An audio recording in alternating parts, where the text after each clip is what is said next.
बताएंगे, लेकिन एक दो वचन हम बता देते हैं कि पाप स्वीकार से हमें क्या फायदा है, हम पाप स्वीकार क्यों करते हैं?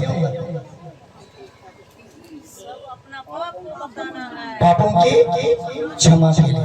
क्षमा कौन करता है? यीशु। लेकिन आज जो पाप स्वीकार संस्कार होने वाला है, आज जो पाप स्वीकार संस्कार होने वाला है, तो हम लोगों के बीच में कौन लोग आएंगे? फादर के रूप में कौन आएंगे? यीशु आएंगे। फादर के रूप में यीशु आएंगे। और आज सभी लोग जो 3 दिन के अंदर जितना भी आप लोग ने वचन के द्वारा आप लोग को बताया गया है, पाप स्वीकार, पाप पाप पाप पाप पाप, हमें मत बताइए, फादर को मत बताइए, इनको बताइए, यीशु को बताइए। लेकिन यीशु किस रूप में है? यीशु किस रूप में आएगा? फादर के रूप में यीशु आएगा। Hallelujah, hallelujah. फादर होने बताएंगे, लेकिन इनको बताएंगे, यीशु को बताइए। मन ही मन अपने आप लोग अपने पापों को याद करते जाएंगे, याद करते जाइए, मन ही मन तैयारी करते जाइए। जैसे आपको मौका मिलता है, जब तक अपने पापों का बंधन नहीं खुलेगा, आप चंगाई लेकर नहीं जाएंगे। पापों का बंधन नहीं खुलेगा, पवित्र आत्मा नहीं आएगा, पवित्र आत्मा आपको नहीं छुएगा। अपने पापों के लिए क्या करिए? पश्चाताप करिए। Hallelujah, hallelujah, hallelujah. यह क्या कर रहा है? जो अपने पाप छिपाता, हम लोग छिपाते कि नहीं छिपाते? कौन सा पाप को छिपाते हैं? कौन सा पाप को छिपाते हैं? Hallelujah, hallelujah. लंबा नहीं करेंगे, लेकिन हम शॉर्ट में 1-2 बातों को हम बताए। आए तो झूठ का जी के दें, लड़ाई झगड़ा के दें, कोहड़ा चोरा ला, बादाम चोरा ला, हम लोग सब बता देते हैं। बताते कि नहीं बताते? लेकिन एक जवान बेटा बेटी, जवान बेटा बेटी, तो जवान पति पत्नी जब माँ के घर में एक निर्दोष बच्चा को मार देते हैं, या तो क्षेत्रीय भाषा में उसको एबॉर्शन बोलते हैं, एबॉर्शन करा देते हैं, तो हम लोग को लगता क्या है? शर्म लगता है, बोलते हैं। लगता है नहीं लगता है? यहाँ पर मतलब आया, मैं नाम नहीं बताऊंगा, लेकिन यहाँ मेरे पास नहीं, लेकिन ईश्वर को आप लोग ने बताया है, मुझे नहीं बताया। कागज के टुकड़े में आप लोग लिख के दिए हैं। जितने लोग एबॉर्शन किए हैं, या तो शादी से पहले या तो शादी के बाद भी, उन सारी पापों को, जो निर्दोष बच्चों को आप लोगों ने मारा है, उस बच्चा के लिए दोनों पति पत्नी होकर क्या है? ईश्वर को समर्पित करना है कि मैंने क्या किया है? अपराध किया है, गुनाह किया है, एक संतान को मार डाला है, जान से मार डाला है। वे सभी को ईश्वर को बताए। ईश्वर आपके पापों को सुनेगा और आप पर दया करेगा, आप पर आशीष भेजेगा, आप पर आशीष भेजेगा, कृपा मिलेगा, आपको चंगाई मिलेगा। सारी बातों को बताएंगे, लेकिन उन बातों को नहीं बताते।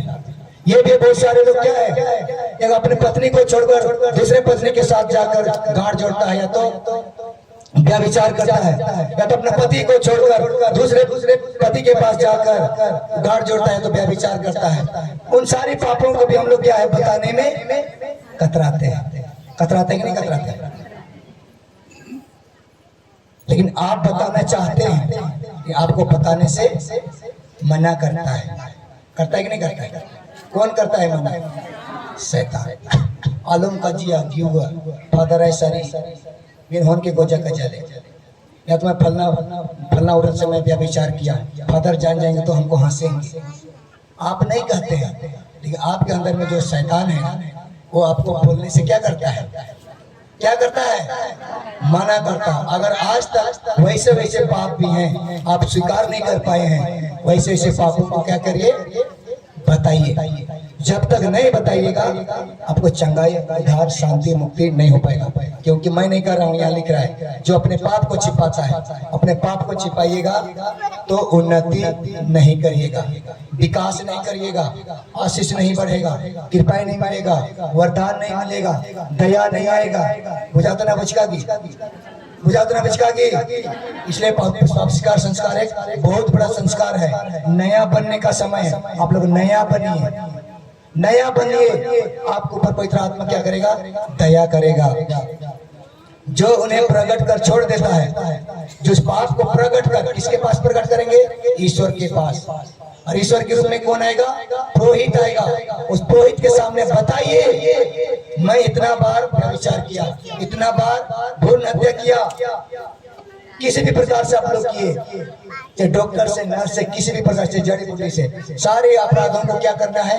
अस्वीकार करना है। अगर चंगाई लेना है, मुक्ति पाना है, शांति पाना है, तो बाकी आप लोग के हाथ में है। ईश्वर के पास जब तक मुड़ नहीं आइएगा, ईश्वर देने वाला नहीं है।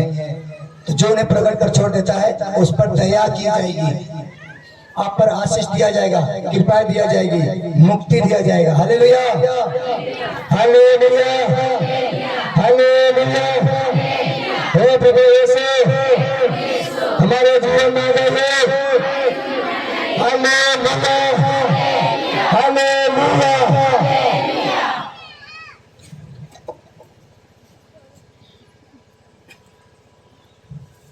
कितना लोग हैं कि पवित्र आत्मा को महसूस करते हैं?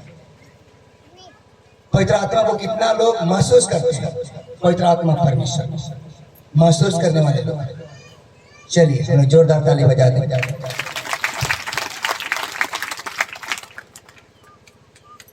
पवित्र आत्मा परमेश्वर जब प्रभु यीशु को संसार में से उठाकर ले गया, और उसी समय ईश्वर ने प्रतिज्ञा किया कि मैं तुम्हारे लिए एक सहायक परमेश्वर को भेजूंगा।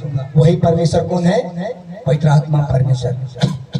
वही पवित्र आत्मा परमेश्वर हमें प्रार्थना करने में क्या करता है? मदद करता है। हम लोग पवित्र आत्मा परमेश्वर को देख नहीं पाते हैं, लेकिन हम लोग महसूस कर पाते हैं। हाँ कि नहीं? हम लोग सोचते हैं कि पवित्र आत्मा सभा कर जाए, लेकिन महसूस करना है आप लोगों को।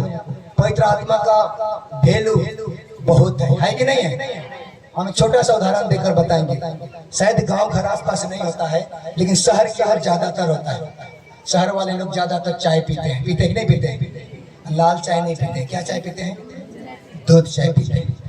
जैसे सुबह होता है 8, 9, 10 बजता है, और उन लोगों को याद आता है, क्या याद आता है?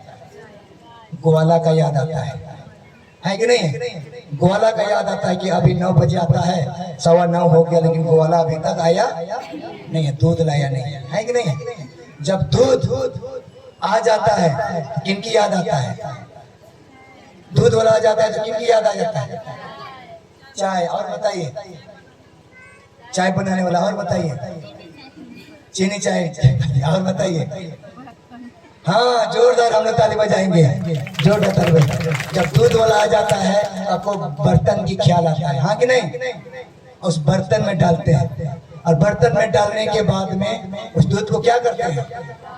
उबालते हैं, खूब उसको उबालते हैं, हाँ कि नहीं?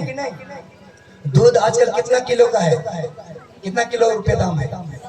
50 रुपया लगभग। उतना ही कीमत भट्टी में भी मिलता है। इतना बड़ा बर्तन मिलता है कि नहीं मिलता है? उसका भी कीमत कितना है? 50 रुपया। लेकिन भट्टी में मिलता है, उसका कीमत या तो वैल्यू और जो दूध का वैल्यू में फर्क है कि नहीं? फर्क है। समझने का प्रयास करेगा। लेकिन एक नशा पीने वाला अगर पिता को हम बोलेंगे रोज 1 बोतल पीता होगा, उनका आत्मा, उनका शरीर बर्बाद हो गया, मोटाएगा कि खराब होगा? खराब होगा। और दूध पीने से क्या होगा? शरीर बनेगा कि नहीं बनेगा? दोनों का दाम लगभग बराबर है, लेकिन वैल्यू किसका है? दूध का है कि नहीं? लेकिन आपका पति को या तो जो भी पीने वाला हमारा भाई बंधु को बोलिए आर्थियों में जितना फायदा बनाओ, तो वह रोज 50 टका दूंगे, वो पिएगा नहीं पिएगा। आज हमारे जीवन में यही है कि अच्छा चीज को हम लोग ग्रहण करते नहीं है, बुरे चीजों को हम लोग बहुत जल्दी कैच करते हैं। मोबाइल अच्छा है, लेकिन मोबाइल के अंदर अच्छा को कैच नहीं करते हैं, लेकिन मोबाइल के अंदर जो बुराई है, बहुत सारे बुराई है, मैं नहीं कहूँगा, उस बुराई को बहुत जल्दी कैच करते कि नहीं करते? हालांकि कोई फायदा नहीं है, नुकसान। उसी प्रकार जब दूध को हम लोग गर्म करते हैं, तो दूध को गर्म करने से क्या बनता है? छल्ली बनता है, तो उसको दही जमाते नहीं जमाते? दही जमाते हैं, छल्ली जमाते हैं, और छल्ली को जमा कर लेते हैं, दही को जमा कर लेते हैं। उसके बाद वही छल्ली से बोलिए तो वही दही से क्या बनता है? घी बनता है। घी बन जाता है, तो घी का मूल्य क्या हो जाता है?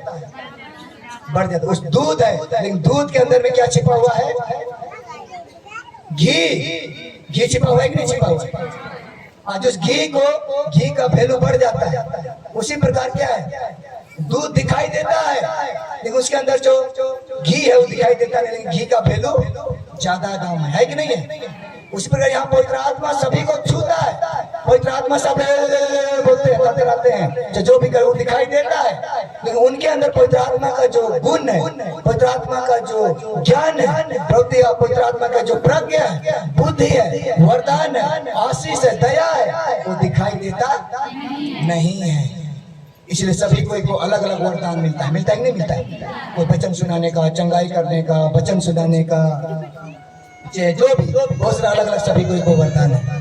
तो आज हमें पवित्र आत्मा के द्वारा अच्छी चीजों को क्या करना है? ग्रहण करना, महसूस करना है कि हमारे साथ में कौन है? पवित्र आत्मा है। पवित्र आत्मा हमें क्या कर रहा है? अगुवाई कर रहा है, प्रार्थना में अगुवाई कर रहा है। अच्छा चीजों को लीजिए, अच्छा चीजों को क्या करिए? ग्रहण करिए। Hallelujah, hallelujah, hallelujah. लेकिन ये भी ध्यान देना है, लेकिन दूध पतीला में डाल दिया और बिना गर्म किए रखेंगे तो घी बनेगा। उसी प्रकार आप लोगों को भी इस पंडाल के नीचे, पेड़ के नीचे पवित्र आत्मा को पाने के लिए, पवित्र आत्मा को ग्रहण करने के लिए आपका शरीर को गलाना होगा। आपका शरीर को ईश्वर की आग में, ईश्वर की भट्टी में तपाना होगा और खूब फूटना होगा। Hallelujah, hallelujah. क्या करना होगा? तपाना होगा, फूटना होगा, है कि नहीं? एक छोटा सा उदाहरण देते हैं, मान के चलते हैं।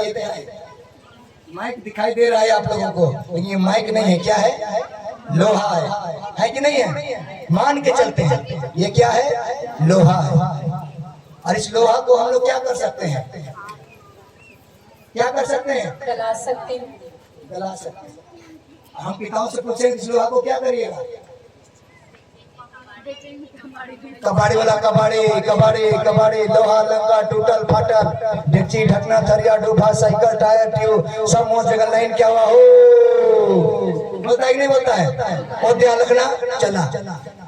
और वो लोग क्या करते हैं? छोटे छोटे बच्चे लोग, लोहपति लोग लोहा को जमा करेंगे और लोहा लंगड़ वाले के पास जाके देते हैं कि नहीं देते हैं? क्योंकि इस लोहा का कोई वैल्यू नहीं। इस लोहा का दाम कितना है? 1 किलो होगा तो मुश्किल से कितना दाम होगा? चल 10 रुपये मेरे तरफ से बढ़ा के 25 रुपया है तो 30 रुपये मैं बढ़ा देता हूँ दाम, इसका 25 या 30 रुपया होगा, तो 1 पैंठी का हो जाएगा। होगा कि नहीं होगा? आधा बोतल का होगा कि नहीं होगा? हमारा पिता लोग यही समझते हैं कि 1 बोतल का होला। Hallelujah, hallelujah. लेकिन इसी लोहा को लोहार के पास ले जाइए, लोहार के भट्टी में डालिए, कोयले में लगाकर इस भट्टी में डालिए और इस लोहे को गर्म करिए। गर्म करने के बाद इसको हथौड़े से खूब कूटिए। कूटने के बाद इस लोहा को क्या बना पाते हैं? दौली, टंगिया, अन्य और भी वस्त्र बना लेते हैं। बनाते नहीं? बात बनाते। मान के चलते हैं दौली बन गया। दौली बन गया तो लोहा का वैल्यू ज्यादा है कि दौली का वैल्यू ज्यादा है? दौली का वैल्यू ज्यादा है। लोहा था तो दौली दिखाई नहीं दे रहा था, लेकिन वैल्यू दौली बन गया तो इसका वैल्यू बढ़ गया कि नहीं बढ़ गया? बढ़ गया। उसी प्रकार दूध दिखाई दे रहा है लेकिन घी दिखाई नहीं देता। जब गला देते हैं तो घी बनता है, उसका वैल्यू बढ़ जाता है। उसी प्रकार आप लोग शरीर के रूप में खड़ा है, आप ईश्वर के भट्टी में गलाए जाएंगे। त्याग तपस्या 40 दिन के अंदर त्याग और तपस्या करेंगे। आपको पवित्र आत्मा आएगा, पवित्र आत्मा का सामर्थ्य आएगा तो आप रोगियों के लिए प्रार्थना कर पाएंगे, अपने लिए चंगाई हो पाएंगे, परिवार के लिए मुक्ति कर पाएंगे, शैतान से लड़ पाएंगे, दुष्ट आत्मा को हटा पाएंगे। जिस प्रकार यीशु 40 दिन के बाद उतर आया और शैतान को डांटा। आज के सुसमाचार में था कि नहीं था? मनुष्य रोटी से ही नहीं जीता है, ईश्वर के एक एक वचन से मनुष्य क्या करता है? जीता है। Hallelujah, hallelujah. इसलिए क्या है? अपना वैल्यू को क्या करना है? बढ़ाना है। हाँ कि नहीं? ये कब बढ़ेंगे? जब पवित्र आत्मा हमें छुएगा। तब पवित्र आत्मा छुआने के लिए क्या है? हमें यहाँ पर गलाना होगा, हमें नाचना होगा, डेगना होगा, ताली बजाना होगा। ईश्वर के पास आना होगा, समर्पण होगा, समर्पित होगा, तब आपको पवित्र आत्मा का सामर्थ मिलेगा। Hallelujah, hallelujah, hallelujah, hallelujah. हे प्रभु यीशु हमारे बीच में आ जाइए। हालेलुया।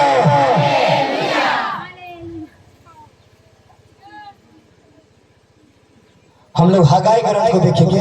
हगाई का ग्रंथ अध्याय 1 पद संख्या 4, 6, 7, 8, 14 और 30, 4, 6, 7, 8।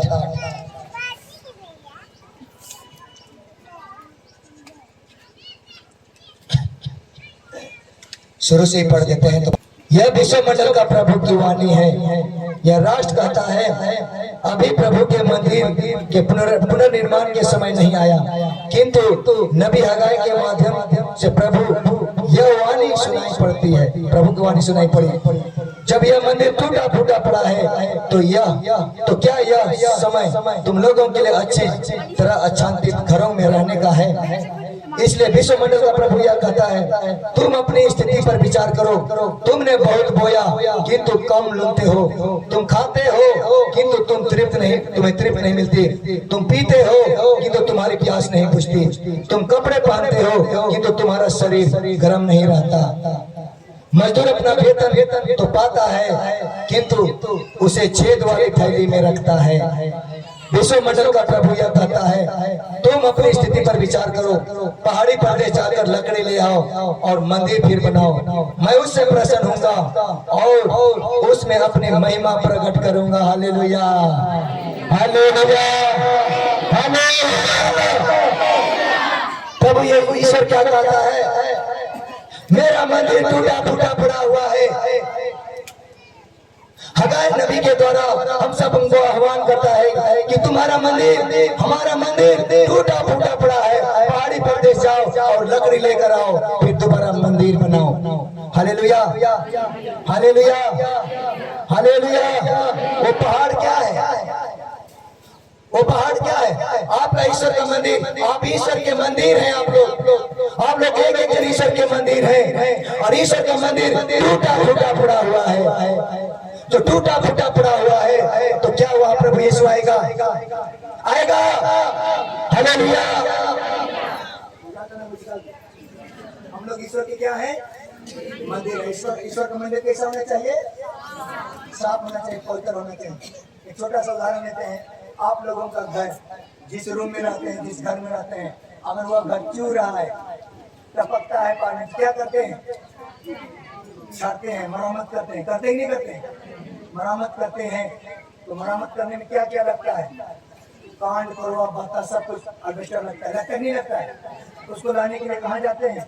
एल्वेस्टर लाने के लिए शहर में जाते हैं, लकड़ी लाने के लिए जंगल में, पहाड़ में जाते हैं। जाते हैं कि नहीं? उसी प्रकार नबी हगाई के द्वारा हमें बताया जाता है कि हम ईश्वर के क्या है? मंदिर है। और ईश्वर घोषणा करता है कि मेरा मंदिर टूटा फूटा पड़ा हुआ है। आप लोग टूटे फूटे हैं, टूट फूट चुका है। कैसे? किस प्रकार टूटे हुए हैं? अब हताश है, निराश है, पाप है, दोष है, ईर्ष्या है, घमंड है, लोभ है, लालच है। उन सब को क्या करना है? स्वीकार करना है और नया बनाना है। इसलिए कहता है क्या? तुम अपनी परिस्थिति पर विचार करो। आज हम लोग गिर चुके हैं, गिरेंगे नहीं गिरे? आज से कुछ साल पहले कितना आशीष था, कितना कृपा था, कितना बरकत था, लेकिन आज ऊपर से हम लोग कहाँ है? नीचे आ गए। इसलिए बताता है कि तुम अपनी स्थिति पर क्या करो? विचार करो। अपनी स्थिति पर विचार करिए। आप सोचिए कि मैं कहाँ था और मैं कहाँ गया। मेरा बेटा कहाँ था, मेरा बेटा कहाँ गिर गया। मैं कहाँ धनी मनी था, आज मैं गरीब हो गया हूँ। कहाँ मैं सुख शांति में जी रहा था, आज मैं नशा में था। उड़ो पुत्र की तरह होश में आइए। उड़ो पुत्र यही किया, अपना परिस्थिति को विचार किया, सोचा कि मैं धनी मनी का बेटा, यहाँ मैं भूखों मर रहा हूँ। वो पछतावा किया, वो निर्णय लिया, याद किया, अपनी परिस्थिति को ख्याल किया और वापस मुड़ा कि नहीं मुड़ा और उनको आशीष और कृपा मिला कि नहीं मिला? इसलिए आपका मंदिर, मनीश्वर का मंदिर टूटा फूटा पड़ा हुआ। आप पहाड़ी प्रदेश जाइए, पहाड़ कौन है? ईश्वर है। लकड़ी कौन है? यीशु है। पहाड़ कौन है? ईश्वर है। लकड़ी कौन है? यीशु है। ईश्वर के पास जाइए, यीशु को बुलाइए। और जो टूटा फूटा इस मंदिर है, इस मंदिर को मरम्मत करिए। आज मरम्मत करने का समय है। आज प्रार्थना को ग्रहण करने का समय है। आज के अंदर आने का समय है। जब तक टूटे फूटे मंदिर को आप मरम्मत नहीं करेंगे, आप आशीष नहीं होंगे, आपको कृपाएं नहीं मिलेगी। ईश्वर वचन ने बताया आपका मेरा मंदिर टूटा फूटा पड़ा हुआ है। Hallelujah, hallelujah. इसलिए आज हमारे बीच में दूर से चलकर यीशु के रूप में प्रेरित आएगा, यीशु के रूप में प्रेरित आएगा। उस प्रेरित के पास अपने पाप दोष के नाम को क्षमा करिए। जितना कठोर से कठोर पाप आपने पीठ बना के रखे हैं, कठोर बना के रखे हैं, अपना हृदय को पत्थर बना के रखे हैं, उस पत्थर वाले दिल को पिघलाइए, इस मोमबत्ती की तरह पिघलाइए, उस प्रेरित के पास जाइए, ईश्वर के पास जाइए और ईश्वर का मंदिर को मरम्मत करिए। तब आपके अंदर में कौन आएगा? यीशु आएगा, पवित्र आत्मा आएगा। यीशु आएगा, पवित्र आत्मा आएगा। आपको चंगाई मिलेगा, उद्धार मिलेगा, मुक्ति मिलेगा, शांति मिलेगा, अनंत जीवन मिलेगा। Hallelujah, hallelujah, hallelujah, hallelujah, hallelujah. बुझाता ना बुझका गीत। चंगाई लेने के लिए क्या करना है? चंगाई पाने के लिए क्या करना है? क्या करना है? पाप क्षमा करना है, पाप क्षमा लेना है। हाँ कि नहीं? कितने लोग तैयार हैं पाप स्वीकार करने के लिए? लगभग हम लोग को पता होना चाहिए। उसी हिसाब से हम लोग पुरोहित को इनवाइट करेंगे, 1 2 3 4 चाहे जो भी। तो यहाँ पर जो संचालक करने वाले देख लेंगे कि लगभग कितना पाप स्वीकार करने वाले हैं, उसी आधार पर आएंगे। Hallelujah, hallelujah, hallelujah. तो हमारे बीच में आज यीशु प्रवेश करेंगे और बहुत सारे यहाँ पर भी होंगे। मैं ये भी बता देना चाहता हूँ, अदर कलीसिया के लोग होंगे या तो हमारे पुराने धर्म के लोग होंगे। वे लोग अपनी ही जगह पे रहेंगे। वे लोग मन ही मन आपकी प्रार्थनाओं को भी ईश्वर क्या करेगा? सुनेगा। आपका प्रस्ताव को भी ईश्वर क्या करेगा? सुनेगा। लेकिन वहां पर वही पाप स्वीकार करने के लिए जाएंगे जो हम रोमन कैथोलिक के हिसाब से क्या किए हैं, वो बपतिस्मा ग्रहण किए हैं। रोमन कैथोलिक के हिसाब से वो बपतिस्मा ग्रहण किए हैं, वही लोग पाप स्वीकार करने के लिए जाएंगे। बाकी लोग इसी जगह रहेगा। मेरा विश्वास है, आप लोग चिंता मत करिए। मैं बोल दिया हूँ तो चंगाई नहीं मिलेगा, नहीं मिलेगा, मिलेगा। आप लोगों को भी मिलेगा। आप लोग चंगाई लेकर जाएंगे। प्रभु यीशु 3 दिन से पुकार रहा है कि मैं कभी भी तुम लोगों को खाली हाथ जाने नहीं दूंगा, खाली हाथ जाने नहीं दूंगा। अब झोला को खाली करिए, उस हृदय को खाली रखिए। यीशु बहुत सा आशीष से लेकर स्वर्ग से उतर आया है। यीशु देने के लिए अपने हाथ को फैलाया है। सिर्फ आप लोग को भी मांगना है, आशीष मांगना है, कृपा मांगना है। Hallelujah, hallelujah, hallelujah.